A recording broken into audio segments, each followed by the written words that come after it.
想象一下，你正站在一场热闹的宴会中央，觥筹交错，笑声不断。忽然，有人张口一句话，空气瞬间凝固，所有目光聚焦，尴尬像潮水般涌来。你是否也曾在生活中见过这样的场面？一个人满怀自信地说话，却不知不觉点燃了别人的怒火，或让身边的人悄然退避三舍。这一切的根源，往往藏在一张刻薄的嘴里。一句话能损万千福，一个行为能断人生路。生活中，我们总会遇到这样的人，他们学历高却寸步难行，能力强却无人问津，甚至气质出众却人缘尽失。为什么？因为他们都有一个致命的通病，情商低到令人发指。他们或许聪明绝顶，却忘了智慧的真谛不在智商，而在与人相处的温度。企业家李想曾说，智商只是聪明，唯有搭配高情商才是智慧。下面这30种低情商行为，就像30把隐形的刀，每一把都在无声中割裂你的关系网，让你在人生的舞台上孤立无援。准备好了吗？让我们一起揭开这层面纱，看看那些藏在日常中的致命陷阱。01把口无遮拦当心直口快。有些人觉得说话不加修饰就是心直口快，把毫无顾忌当成真性情的表现。可这种行为往往伤人而不自知，还会毁掉原本的好机会。我听过李笑来在新东方的故事，让人印象深刻。他当时在学校任职，有位校长找他合作，想请他在学校建一个语料库。这对李笑来说是个好差事，既能发挥专长，又有不错的收入。两人聊得热火朝天，气氛融洽。谈到最后，校长问他，建语料库这是有什么需要支持的？李笑来却脱口而出，也没什么需要支持的，就是希望这不是个换了个校长就没了的事儿。话一出口，他就后悔了。他本想说这是个慢活，需要时间和持续投入，可嘴上没把门，直接变成了带刺的调侃。校长脸色一僵，原本热闹的气氛瞬间冷下来。结果建语料库的计划不了了之，李笑来也错失了一次难得的机会。他后来反思，这句话完全可以用更委婉的方式表达，比如我希望这项目能长期做下去，效果会截然不同。口无遮拦和心直口快有本质区别，心直口快是真诚但有分寸，口无遮拦却是不经思考的冲动。我还听过一个朋友的故事，他在聚会上随口说某个同事脑子不好使，本想开玩笑，却没想到这话传到同事里，对方从此跟他翻脸。生活中很多争吵和误解都是因为嘴快惹的祸，明明没有恶意，却因为不加思索得罪人，本来一片好心，却因为不会表达落人埋怨。苏格拉底说得好，讲话之前先过筛子，三思而后言，才能避免无意伤人。口无遮拦的人往往觉得自己真性情，可别人只会觉得他们没修养。这种行为短期内或许显得痛快，长远看却是自找麻烦。生活中那些人缘好的人往往懂得换位思考，说话留有余地。比如我认识一个邻居，总能用温和的语气化解尴尬，从不得罪人。李笑来的教训告诉我们，嘴上多一把锁，才能保住机会和关系。02把干涉当建议。有些人喜欢打着为你好的旗号，对别人的生活指手画脚，把干涉当成建议。可这种行为往往让人反感，还会坏了关系。很多人自称过来人，张口就是你应该听我的，完全不顾对方的感受。我有个亲戚老张，就是这样的人。他每次见到年轻人，总要对人家的人生大事评头论足。有次聚会，他对一个刚毕业的小伙子说，你这工作不行，应该去考公务员，稳定。小伙子说自己喜欢现在的创意行业，老张却不依不饶，你听我的，过几年你就知道我说的对。结果小伙子表面笑笑，内心却很不舒服。后来在莫参加老张组织的聚会，老张还觉得自己好心莫好报，可他没想过自己的建议在别人眼里是指手画脚，甚至是否定。干涉和建议不同，建议是尊重对方的前提下提供参考，干涉却是强加自己的意志，无视别人的选择。我还听过一个故事，有个长辈一见侄女就催婚，说你不结婚以后肯定后悔。侄女解释自己想多拼几年事业，可长辈还是喋喋不休，结果侄女直接把他电话拉黑。每个人的经历和价值观都不同，你的蜜糖可能是别人的砒霜。金维纯说得好，我为凡夫俗子，不敢奢求为人师表，只要戒掉好为人师，便已功德无量。强行干涉别人的人生，只会显得自己层次低。干涉的人往往自以为是，觉得自己的经验放之四海皆准，可这种态度只会让人远离。生活中那些受欢迎的人往往懂得分寸，比如我认识一个朋友，给建议时总说我觉得这样可能不错，你看呢？既表达了看法，又尊重对方。老张的故事提醒我们，别在别人的事情上自己才能保持权利，能三把八卦看。有些人爱拿别人的八卦当前锋，觉得这样有利益，可这种行为往往来自主观，还会让自己爱人。我身边就是这样的人，他特别喜欢八卦，每次聚会都拿别人的。有次公司来了个新人，被领导考试，小刘指出，这领考公是挑战人做事，不然怎么进来考过的？没有人跟同事闹矛盾，让他心里发苦。那俩人都不行，一个没情商，一个不老实。他说得津津有味，可这些话不知怎么传出去了。新人听到后对他冷眼相待，那两个同事也跟他翻脸。小刘还觉得自己无辜，我就是随口说说，怎么就得罪人了？可他没想到，他嚼过的舌根早就成了别人眼里的定时炸弹。八卦和谈资不同，谈资是增进交流的话题，八卦却是拿别人的隐私取乐，伤人伤己。我还听过一个故事，有个女孩爱聊朋友的感情八卦，结果朋友知道后跟她绝交，她还怪别人小气。实际上，你在背后说的闲话，总会传到当事人耳里，挑起事端，格言联璧，说静坐常思己过，闲谈莫论人非。议论别人只会让你失去信任。爱八卦的人往往无聊或缺乏安全感，他们用别人的故事填补自己的空虚，可这种行为只会让人防备。生活中那些稳重的人从不拿别人开涮，比如我认识一个同事，聊天只谈兴趣和见闻，从不涉及隐私，大家都愿意跟他交心。小刘的教训告诉我们，管住嘴巴才能保住人缘。04把雪中送炭当理所当然。有些人把别人的帮助当成理所当然，觉得别人付出是应该的，可这种态度往往伤透人心，还会让关系走到尽头。我看过一档节目，讲了一对兄弟的纠纷，弟弟状告哥哥，要求他搬离自己家。原来哥哥离家10几年，回来后没地方住，弟弟好心收留他，谁知哥哥一住就是多年，衣食住行全靠弟弟，还没一点搬走的打算。更过分的是，他把弟弟的付出当成理所当然，弟弟一提让他自立，他就大骂你冷血，不讲亲情。最后弟弟忍无可忍，报警解决，兄弟俩彻底翻脸。节目里哥哥还觉得自己有理，可观众都说他这是把好心当成提款机。雪中送炭和理所当然不同，雪中送炭是恩情，需要感恩，理所当然却是索取，把别人的善意当工具。我还听过一个故事，有个朋友借钱给同学救急，同学却从不提还钱，还说你有钱帮我不是应该的吗？结果朋友寒心，再不联系。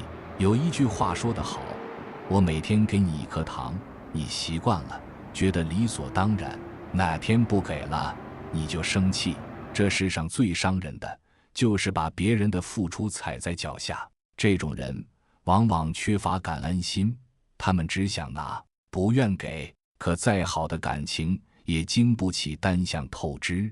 生活中那些长久的朋友，往往懂得回报。比如我认识一个人，朋友帮他忙，他总请顿饭表示感谢，关系越来越好。这对兄弟的故事告诉我们，别把雪中送炭当理所当然，懂得感恩，才能留住人心。05把显摆当分享。有些人喜欢到处显摆，觉得这是分享自己的喜悦，可这种行为往往引人不快，还会坏了关系。作家冯骥才曾说，低调是为了生活在自己的世界里，高调是为了生活在别人的生活里。我认识一个朋友小王，就是高调的典型。他买了新车，每次见人都要炫耀，这车30多万，开起来真爽。有钱后他还爱说，我现在月入5万，你们努力点也能行。朋友们起初夸他几句，可时间长了，大家觉得他像在炫富，聊天时总绕开他。他还不明白，我就是分享一下，怎么就没人理我了？其实他的显摆早就让人受不了。显摆和分享不同，分享是平等的交流，让人感到共鸣；显摆却是高人一等的炫耀，让人感到压力。我还听过一个故事，有个女孩发朋友圈晒名牌包，还配文随手买的，你们有吗？结果朋友们默默点赞，没人回应，后来聚会也不叫她。卡耐基说，懂得收敛自己的光芒，避免刺伤别人和树敌。木秀于林，风必摧之。过度显摆只会让人远离。显摆的人往往想证明自己，却忘了别人的感受。生活中那些受欢迎的人往往低调而温暖。比如我认识一个富二代，从不提家底，只聊兴趣，大家都喜欢他。小王的教训告诉我们，做人温润如水，关系才能长久。06把抱怨当倾诉。有些人把抱怨当成倾诉，觉得发泄负能量是正常的，可这种行为往往让人疲惫，还会推远身边的人。美食家蔡澜曾讲过一个故事，有次他和朋友聊天，朋友问，你一向随和，跟谁都能聊几句，有没有不喜欢的人？蔡澜说，有，最不喜欢爱抱怨的人，那种长嗟短叹又不改善生活的消极主义者，跟他们接触，能量都被吸干。我有个同事小张，就是这样的典型。他每天上班都抱怨，这工作太累了，领导太苛刻，工资还低。有次我安慰他，他却越说越起劲，连着半小时莫停。我听得头疼，只能找借口走开。后来大家都躲着他，他还觉得别人不理解他。抱怨和倾诉不同，倾诉是寻求理解和解决，抱怨却是单纯发泄，把负能量丢给别人。我还听过一个故事，有个女孩总跟朋友抱怨感情，朋友劝她分手，她却说，我就是说说而已。结果朋友累了，不再理她。没人喜欢整天听抱怨，每个人都有自己的压力，谁愿意再帮你背负？抱怨的人往往只想宣泄，不想改变，可这种习惯只会让人远离。生活中那些正能量的人往往积极面对问题。比如我认识一个朋友，工作再难也笑着说，慢慢解决吧，大家爱跟他聊天。小张的故事提醒我们，少抱怨，多行动，才能留住关系。07把刻薄当幽默。有些人把尖酸刻薄当成幽默，觉得挖苦别人很有趣，可这种行为往往伤人，还会断送关系。演员徐峥的故事很典型，他大学时开始秃头，每天用毛笔涂生发水治疗，每次涂药，舍友都围观，还你一言我一语的调侃。有次他不小心打翻了生发水，有人说，你说桌上会不会长毛？另一人搭腔，看他头就知道了，效果也不怎么样。这些话披着玩笑的外衣，却句句扎心。徐峥后来回忆，那段时间他因为脱发本就自卑，舍友的幽默让他更难受。甚至影响了好几年的自信。刻薄和幽默不同，幽默是让人舒服的智慧，刻薄却是披着笑话的伤害。我还听过一个故事，有个同事爱拿别人身高开玩笑，说你这身高找对象难吧，结果对方在没跟他说过话。真正的幽默建立在尊重上，而不是戳人痛处。刻薄的人往往觉得自己机智，可别人只会觉得他们毒舌。生活中那些真幽默的人往往温暖而得体。比如我认识一个朋友，总用自嘲化解尴尬，从不伤人。徐峥的经历告诉我们，换位思考才能让幽默不变成刀子。08把贪小便宜当会过日子。有些人把贪小便宜当成会过日子，觉得占点小利很聪明，可这种行为往往暴露人品，还会失去信任。作家查查讲过他大学舍友的故事。那个舍友家境不好，父亲是残疾人，大家都心照不宣，经常帮他，吃的用的分他一点，有人拿奖学金也请他吃饭。可他渐渐习惯了这种优待，还经常借饭卡不还钱。出去聚餐，他从不掏钱，有人提意见，他就委屈，都是同学，计较这点钱干嘛？他还说，我有钱肯定请回来，可他从没兑现。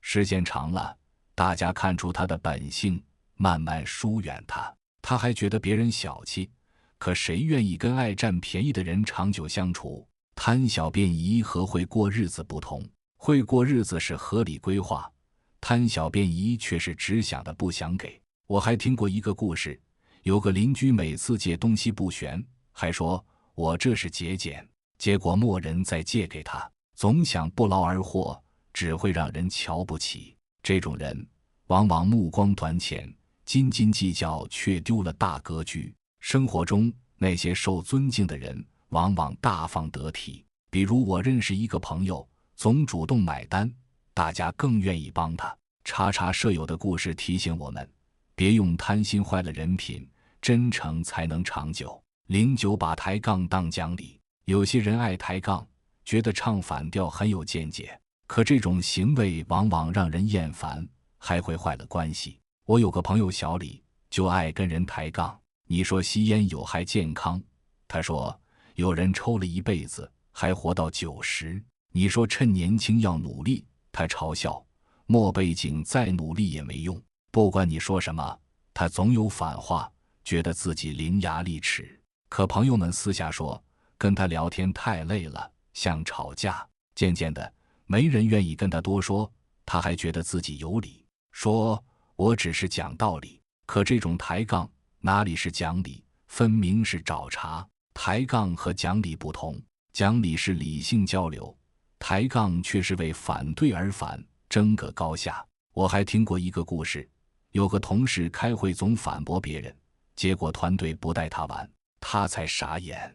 尹明善说，但凡遇事都要辩个输赢，你不苦谁苦？抬杠只会让关系生怨。抬杠的人往往想显聪明，可别人只看到戾气。小李的故事告诉我们，放下争胜心，才能和气相处。生活中那些受欢迎的人，往往先认同再补充，而不是一味反驳。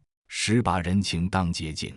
有些人把人情当成办事的捷径，觉得靠关系省力又省钱，可这种行为往往透支感情，还会自断后路。陈明的父亲就是个例子，他出身农村，靠努力考上好学校，当了警察，带家人搬到城市，日子好了，老家亲戚纷纷找上门，有人要他安排工作，有人要他办户口，还有人要他介绍对象。他尽力满足，把自己搞得疲惫不堪。可亲戚们觉得这是应该的，甚至不打招呼就上门白吃白住。有次过年，亲戚喝酒又提要求，他终于发火，说要断绝关系。从此亲戚不再找他，日子清静了，可感情也淡了。人情和捷径不同，人情是相互的帮助，捷径却是单向索取，伤人伤己。我还听过一个故事，